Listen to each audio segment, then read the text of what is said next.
ஆண்டவரும் இரட்சகருமாகிய இயேசு கிறிஸ்துவின் நாமத்தில் ஜேசி டிவி தொலைக்காட்சி நேயர்கள், விசுவாசிகள், நன்கொடையாளர்கள், ஊழியர்கள் யாவரையும் இயேசுவின் நாமத்தில் வாழ்த்தி வரவேற்று ஆசீர்வதிப்பதிலே மிகுந்த மகிழ்ச்சி அடைகிறோம். இந்த ஊழியம் கர்த்தருடைய நாமத்திற்கு மகிமையாக உலகம் முழுவதும் கொண்டு செல்லப்படுகிறது. இந்த நாளிலேயும் தேவனுடைய வார்த்தையை கேட்க வந்திருக்கிற உங்கள் யாவரையும் மீண்டும் ஒருமுறை வாழ்த்துகிறேன், வணங்குகிறேன். இந்த நாளின் தலைப்பு போரை நீக்குகிறவர். போர், சண்டை நீக்கி விடுகிற கர்த்தரவர். இயேசு போரை நீக்குகிறவர். அதுக்கு ஆதாரமாக இருக்கும்படி 55ஆம் சங்கீதம் 18ஆம் வசனத்தை வாசிக்கிறேன் பாருங்கள். திரளான கூட்டமாய் கூடி என்னோடு எதிர்த்தார்கள். அவரோ எனக்கு நேரிட்ட போரை நீக்கி என் ஆத்துமாவை சமாதானத்துடன் மீட்டு விட்டார். எனக்கு நேரிட்ட போரை நீக்கி சமாதானமாய் நீ மீட்டு விட்டார். திரளான கூட்டமாய், ஒரு பெருந்திரள் கூட்டம் ராஜாவாகிய தாவீதுக்கு விரோதமாய் வந்தது. அவர் ஆண்டவரிடத்தில் முறையிட்டார். இயேசு அவரை பார்த்து சொன்னார், நான் போரை நீக்கி உன் ஆத்மாவை சமாதானத்துடன் மீட்டுக்கொள்வேன் என்று சொன்னால் எழுதப்பட்டிருக்கிறது. 109ஆம் சங்கீதம் 3வது வசனத்தில், பகைவர்கள் வார்த்தைகளை சூழ்ந்து கொண்டு முகாந்தரம் இல்லாமல் போர் செய்கிறார்கள். சத்துருக்கள் எனக்கு விரோதமாக ஒரு காரணம் இல்லாமல் சண்டை போடுறாங்க சார் அப்படின்னு சொல்கிறாரு. ஒரு காரணமும் கிடையாது, சண்டைக்கு காரணமே கிடையாது. ஒரு காரணம் இல்லாமல் எனக்கு விரோதமாக போர் செய்கிறார்கள். சண்டை போடுறதை விட போர் செய்கிறது வித்தியாசமாக இருக்குது. போர்னால் நிறைய பேர் கூட்டி சண்டை போடுறது. அப்படி சொல்லிட்டு அவர் சொல்கிறாரு 56ஆம் சங்கீதம் 1 வசனத்தில், தேவனே எனக்கு இறங்கும், நாள்தோறும் போர் செய்து என்னை ஒடுக்குகிறார்கள். டெய்லி சண்டைன்னா எப்படி இருக்கும் யோசித்து பாருங்கள். டெய்லி சண்டை, நிம்மதி இருக்காது, மன உளைச்சல் இருக்கும். கர்த்தருடைய சமூகத்தை தேட முடியாது. இங்கே ஜெபம் பண்ணிகிட்டு இருப்பான், அங்கே சண்டை விட்டுக்கிட்டு இருப்பான். அப்போ ஆண்டவர் உங்களை பார்த்தது என்னை பார்த்து சொல்கிறார், எனக்கு நேரிட்ட போரை நீக்கி சமாதானத்துடன் நம்முடைய ஆத்மாவை மீட்டுக்கொள்கிறார். விடுதலை சொல்கிறார் பாருங்க. 144ஆம் சங்கீதம் 1 வசனத்தில், என் கைகளை போர்களுக்கும் என் விரல்களை யுத்தத்திற்கும் படிப்பிக்கிற கர்த்தருக்கு ஸ்தோத்திரம். சண்டை போட கற்றுக் கொடுக்குறார். ஆனால் சண்டை போட கற்றுக் கொடுத்துட்டு சண்டை போடாத அப்படிங்கிறார். இந்தியாவிலிருந்து இலங்கைக்கு அமைதிப்படை சென்றது. அமைதிப்படைக்கு என்ன கட்டளை அப்படின்னா, அவங்க சுட்டால் நீங்கள் திருப்பி சுடக்கூடாது. நீ எத்தனை செத்தாலும் பரவாயில்ல, நமக்கு தேவை சமாதானம், சண்டை போடக்கூடாது. ஆண்டவர் தான் சொல்கிறார், நீ சும்மா இரு, நான் உனக்கு யுத்தம் பண்ணுவேன். ஒரு இடத்த சொல்லியிருக்கார். யாத்திராகமம் 14ஆம் அதிகாரம் 14ஆம் வசனத்தில், நீங்கள் சும்மா இருப்பீர்கள், கர்த்தர் உங்களுக்கு யுத்தம் பண்ணுவார். சில சமயங்களை பார்த்தா இயேசுதாமே நமக்காக யுத்தம் பண்ணுகிறவர். சண்டை போடலை, யுத்தமே பண்ணுறார். தம்முடைய தூதர்களை அனுப்பி நமக்காக யுத்தம் பண்ணுகிற தேவன் ஒருவர் உண்டு. அவருக்கு பேர் இயேசு. அவர் உங்களை என்னை ரட்சித்தவர், பாதுகாத்தவர். யுத்தத்திற்கு விலக்கி சமாதானத்துடன் மீட்டுக்கொள்கிறார். அதுக்கு போட்டு சண்டை வராது. சொல்கிறார் பாருங்கள். சங்கீதக்காரன் 46ஆம் சங்கீதம் 9வது வசனத்தில், பூமியின் கடைசி மட்டும் யுத்தங்களை ஓய பண்ணுகிறார். வீட்டுக்குள்ளே மட்டும் இல்லை, பூமியின் கடைசி மட்டும் யுத்தங்களை ஓய பண்ணி. இன்னும் சண்டை கிடையாதுயா, நான் வந்துட்டேன்ல, இயேசுவாகிய நான் வந்துட்டேன், இந்த உலகத்தை படைத்தேன், மண்மக்களை படைத்தேன், ஒருவருக்கொருவர் சண்டை போட்டு கொண்டிருக்கிறார்கள். ஒருவேளை இந்த வார்த்தையை கேட்டுக்கொண்டிருக்கிற உங்களுக்கு விரோதமாய் யாராவது காரணமில்லாமல் யுத்தம் பண்ணலாம், போரிடலாம். அப்போ அவர் சொல்கிறாரு, எனக்கு உங்களுக்கு நேரிட்ட போரை நீக்கி சமாதானத்துடன் உங்களை மீட்டுக்கொள்வார். அதுபோல் சண்டையே வராது, ஒருவருக்கொரு ஐக்கியமாகி விடுகிறார்கள். இதுதான் இயேசுடைய அன்பு. இந்த அன்பை புரிந்து கொள்ள வேண்டும்.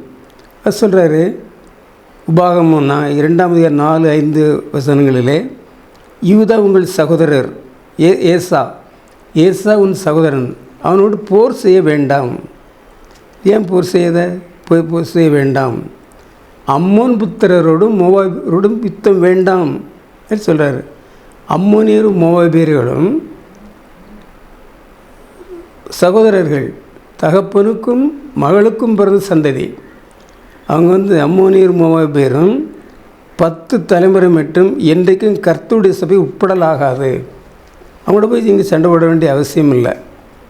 லோத்துவுக்கும் தன் 2 மகளுக்கும் பிறந்த சந்ததியார் தான் இந்த அம்மோனியர் மோவாபியர். இன்றைக்கும் பாருங்கள், அம்மோனியரும் மோவாபியரும் தான் யூதர் அல்லாத மக்கள், பெலிஸ்தர்கள். பாலஸ்தீனர்கள் இன்றைக்கும் பாருங்கள், நேற்று பேப்பரில் கூட இருக்குது, ஈராக் யுத்தம் அமெரிக்காவுக்கு ரொம்ப சண்டை போடுது, அமெரிக்கா அவங்களுக்கு ரொம்ப சண்டை போடுது. ஆனால் ஆர்டர் சொன்ன என்னென்னு சொல்கிறாரு, அவனுடைய யுத்தம் பண்ண வேண்டாம் ஐயா, அவன் சகோதரன், உன் சொந்த இரத்த சம்பந்தமான உறவு, அதனால நீ சண்டை போட வேண்டாம். சண்டை போட்டு பிரயோஜனமே இல்லை. எனக்கு ஒரு நண்பரை தெரியும், அவர் மதுரையில் இருக்கிறார். 2 சகோதரர்கள். மூத்தவர் மிகுந்த பலவீனமானவர், 2வது சகோதரர் மிகுந்த பலசாலி. அவருக்கு அடுத்தடுத்து வயல்வெளி இருக்கிறது, தண்ணீர் பாய்ச்ச வேண்டும். இந்த பலசாலியான தம்பி சாயந்தரம் காலையிலே போய் அண்ணனுக்கு வர வேண்டிய தண்ணீர் தனக்கு பாய்ச்சி கொள்வார். இவருக்கு ரொம்ப பிரச்சனை ஆயிடுச்சு.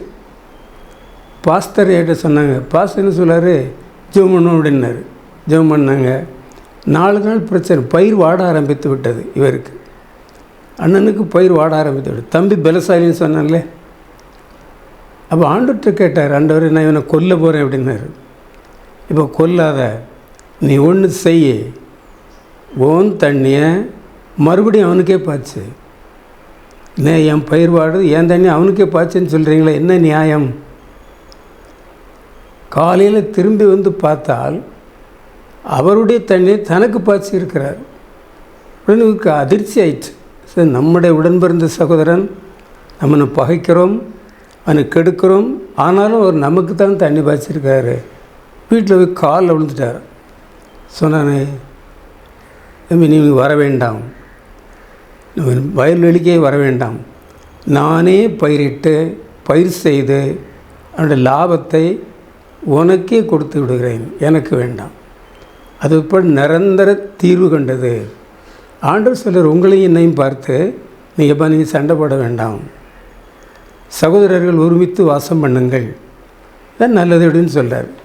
இப்படி ஆண்டவருடைய கிரியைகளை பாருங்கள். 2வது குறிப்பு சொல்ல பாருங்கள். யாத்திராமம் 17ஆம் அதிகாரம் 16ஆம் வசனத்தில், அமலேக்கின் கை கர்த்தருடைய சிங்காசனத்துக்கு விரோதமாக இருக்கிறதுனால் தலைமுறை தலைமுறைக்கும் என்றென்றைக்கும் கர்த்தருடைய யுத்தம் நடக்கும். இப்போ தமிழ்நாட்டில் என்ன சரி, உலகம் முழுவதும் சரி, என்னத்துக்கு சண்டை வருது? சபையில் ஏன் சண்டை வருது? பதவி சண்டை, பதவி சண்டை. அமலேக்கியருடைய கை கர்த்தருடைய சிங்காசனத்துக்கு விரோதமாக இருக்கிறது, கர்த்தருடைய சிங்காசனத்துக்கு விரோதமாக இருக்கிறது. அந்த சீட்டில் தாங்கள் போய் உட்கார வேண்டும் நினைக்கிறார்கள். அது உண்மை அல்ல, அது விருப்பம் அல்ல, தேவையில்லை. ஒரு சின்ன சாதாரண ஒரு பதவி தான் சபையில், அதுக்கு பெரிய யுத்தமே நடக்குது, அடிபடி கொலையெல்லாம் நடந்துடுது, சுப்ரீம் கோர்ட் வரைக்கும் வழக்கு போய்விடுகிறது. அப்போ ஆண்டவர் அது எதுக்கு? பதவி சண்டை. நான் தான் இந்த சபை ஆளணும், நான் தான் இந்த வீட்டை ஆளணும், நான் தான் இந்த சொத்துக்களை ஆளணும், மற்ற யாரும் பக்கத்தில் வரக்கூடாது அப்படின்னு நினைக்கிறதுனால கர்த்தருடைய சிங்கத்தை அப்படித்தான். நான் தான் ஏன் கடவுள், சாசி சொல்கிறான், நான் தான் தேவன், என்னை இன்றி வேறு தேவர் கிடையாது. எல்லோரும் யோபிட்ட கூட சொன்னேன், நீ என்னை வணங்கு. இயேசுநாதர்கிட்டே சொன்னான், நீர் என்னை வணங்கினால், என்னை வணங்கினால் இந்த பூமியில் சகலத்தையும் உனக்கு தருவேன் அப்படின்னார். அவர் உடனே சொல்லிட்டார், அப்பாலே போய் சாத்தானே அப்படின்ட்டார். நான் கர்த்தருடைய சிங்கத்தை ரொம்ப சண்டை போட முடியாது. அவர் அடித்து நொறுக்கிறார். ஜீவாதிபதி. இன்றைக்கும் பாருங்கள், சபையவர்களே, சபையில் போய் சண்டை போடக்கூடாது, அது தேவையில்லை, அதில் ஒரு ஆசிரமும் கிடையாது. நான் 50 ஆண்டு காலம் ஊழியம் செய்து கொண்டிருக்கிறேன். ஒரு பாஸ்டேட் கமிட்டி உறுப்பினராவது, ஒரு சபையாராவது இதில் பதவியில் இருக்கிறதுனால நான் ஆசீர்வதிக்கப்பட்டேன், இந்த பதவி வந்ததுனால நான் ரட்சிக்கப்பட்டேன்னு ஒருத்தர் சொன்னது கிடையாது, சொல்ல போகிறதும் கிடையாது. இந்த சபையில் இருக்கிறதுனால ஆசீர்வதிக்கப்பட்டேன்னு சொல்கிறாங்க. நான் கோயில் குட்டியாக இருந்து ஆசீர்வதிக்கப்பட்டேன், ஊழியம் செய்து ஆசீர்வதிக்கப்பட்டேன் அப்படி சொல்கிறவங்க நிறைய பேர் இருக்காங்க. நான் அந்த பதவியில் இருந்து ரட்சிக்கப்பட்டேன்னு ஒருத்தரும் சொன்னது கிடையாது, இனிமேலும் சொல்ல போகிறது கிடையாது. ஆண்டவர் சொல்கிறார், போரை நீக்குகிறவர் நான், போரை நீக்கி நான் சொன்னேன்ல, 50 ஆண்டு கால ஆட்சி ஊழியத்தில் ஒரு நாள் நாங்களாக சண்டை போட்டது கிடையாது. என் மேலே கிரிமினல் கேஸெல்லாம் நடந்திருக்கு, என் மேலே பிரச்சனையெல்லாம் பண்ணியிருக்காங்க, வீட்டெல்லாம் பூட்டியிருக்காங்க. ஆனாலும் நாங்கள் சண்டையிட்டது கிடையாது. ஆனால் தான் இன்றைக்கி நிம்மதியாக இருக்க முடிகிறது. அன்புக்குரியவர்களே, தேவனுடைய ஜனங்களே, உங்களை பார்த்து சொல்லுகிறார், சகோதரனை உன்னை பார்த்து சொல்லுகிறார், நீ ஏன் கோயிலில் போய் சண்டை போடுற, நீ ஏன் கர்த்தருக்குறமே சண்டை போடுற, தேவையில்லையே. அமலேக்கியர் யார் அப்படின்னா ஏசாவுடைய மகன் வழி பேரன், ஏசாவுடைய மகன் வழி பேரன் சந்ததி. 38ஆம் அதிகாரம் 32ஆம் அதிகாரம் 28வது வசனத்தில் ஆசீர்வதிக்க விடமாட்டேன், நீர் என்னை ஆசீர்வதித்தவர் வழியை விடமாட்டேன்னு சொல்கிறார். தேவனோடும் மனிதனோடும் போராடி மேற்கொண்டாயே கேட்குறாரு ஆண்டவர்கிட்ட, நீர் என்னை ஆசீர்வதியும் அப்படின்னு கேட்குறாரு. ஆனால் ஆண்டவர் சொல்கிறார், இந்த யாக்கோபனுடைய ஜெபத்தை கர்த்தரே வித்தியாசப்படுத்துகிறார். அதனால் 1 சாமுவேல் 17:47 சொல்லுகிறது, தாவீது சொல்கிறாரு, யுத்தம் கர்த்தருடையதுயா. நல்லா கவனிச்சு பாருங்கள். தாவீதுன்னு ஒரு அழகான பையன் இருக்கிறார், அவரை பார்த்து சொல்லப்பட்டிருக்கிறது, சௌந்தரியவான், காரிய சமர்த்தன், யுத்த வீரன் அப்படி சொல்கிறார். அவர் பற்றி எழுதப்பட்டிருக்கிறது. அவர் இஸ்ரவேல் ஜனத்துக்கு வரமாக வந்தார். ஒரு வந்தது யாருன்னா பேர் கோலியாத். அவர் 12 அடி உயரம் இருக்கிறார், 12 அடி உயரம், அவ்வளோ பெரிய உடல், பருத்த உடல். அவன் வச்சுருக்கிற ஆயுதமே கை யாராவது தூக்க முடியாது, அவ்வளோ பெரிய ஆயுதம். அந்த ஆயுதத்தை கண்டு இஸ்ரவேல் எல்லாரும் ஓடிப்போனார்கள். இவனை யார் அவன் சொல்கிறான், என்னை யாராவது ஒருத்தர் என்னை ஜெயித்து பாருங்கள் அப்படின்னு நான் அவங்களுக்கு அடிமை அப்படின்னு சொல்கிறேன். ஆண்டவர் பார்த்தார், இந்த தாவீதை பயன்படுத்தினார். தாவீது சின்ன பையன், தொழில் ஆடு மேய்க்கிறவன், அவனுக்கு கவன் கல் வீச தெரியும். அவன் பார்த்து சொல்கிறான், ராஜாவை பார்த்து, சவுல் ராஜாவை பார்த்து, இவன் நிமித்தம் ஒருவனும் கலங்க வேண்டியதில்லை. அந்த வார்த்தை பாருங்கள். ஆடு மேய்க்கிறவன் அரசனை பார்த்து சொல்கிறான். அரசன் தான் ஆடு மேய்க்கிறவன் தைரியமாக சொல்லணும். ஆனால் ஆடு மேய்க்கிறவன் அரசனை பார்த்து சொல்கிறான், இவன் நிமித்தம் ஒருத்தரும் கலங்க வேண்டிய, நான் அவனை போய் ஜெயித்துருவேன்னு. யுத்த ஆடையில் அணிந்து பார்த்தா நான் சுமக்க முடியலை, சின்ன பையன், யுத்த பயிற்சி கிடையாது. கர்த்தர் நம்பிக்கை உண்டு. அப்போ என்ன செய்ய தெரியுமா, ஒரு சின்ன கல் எடுத்து கவன் சுழட்டி நெற்றியில் பட வீசி எறிந்தான். அது உள்ள வரைக்கும் போயிட்டு முகங்குப்புற விழுந்தான், பின்னால் விழலை, காலில் விழுந்த மாதிரி விழுறான். உடனே கிட்டத்தில் ஓடி போய் செத்து விழுந்தான். கிட்டத்தில் ஓடி போய் அவனுடைய வாழையை எடுத்து அவனுடைய தலை வெட்டிட்டான். வெட்டி எடுத்த உடனே இஸ்ரவேல் ஆரவாரம் பண்ணினார்கள்.